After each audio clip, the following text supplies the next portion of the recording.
संत रविदास मध्यकालीन महान संत थे।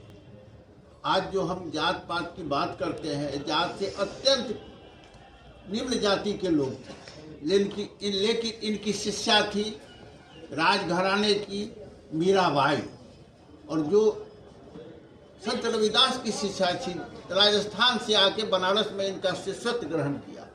उसके मीराबाई के गुरु थे। मीराबाई कितनी बड़ी संत है, कृष्ण भक्ति के उसके ही गुरु थे।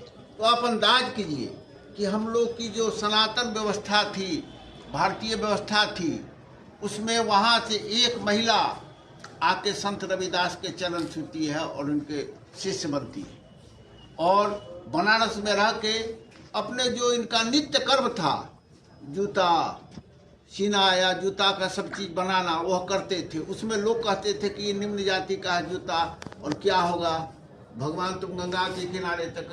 तब उसी पर वो कहे थे, मन चंगा तो कठौती में।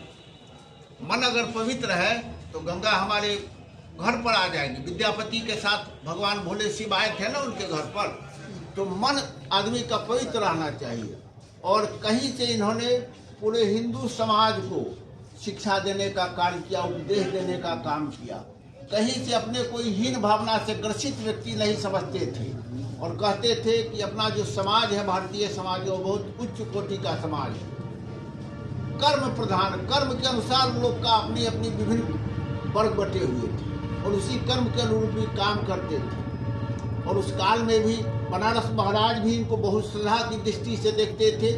जो भी बनारस में कोई भी संत आता था तो इनके जाके पैर छू के प्रणाम करता था। ऐसे महापुरुष संत रविदास को कालांतर में भुला दिया गया। इनको कुछ मुगल काल में कहा कि से तुम इस्लाम धर्म कबूल कर लो, तुमको बहुत से हम रियासत दे देंगे, राजा बना देंगे। और उसमें उनका एक श्लोक दोहा बहुत अच्छा है कि जो राम कृष्ण की भक्ति किया है वो मानव की भक्ति क्या करेगा। इसी तरह का श्लोक उन्होंने अकबर के शासन काल में कहा कि जो राम की भक्ति और कृष्ण की भक्ति करते हो, मानव की भक्ति क्या करेगा, हमको कुछ नहीं चाहिए।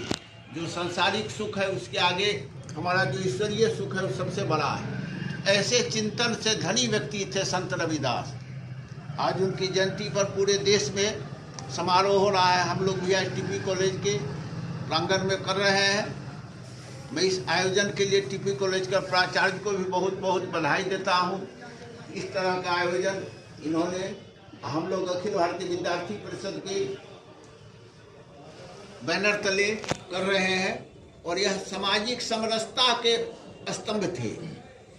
समाज एक कैसे रहे, समाज में विभेद नहीं हो, उन्होंने जीवन पर्यंत काम किया। आज उनके जन्म जयंती के उपलक्ष्य में उन्हें सत सत नमन करते हुए मैं उन्हें श्रद्धांजलि अर्पित करता हूँ।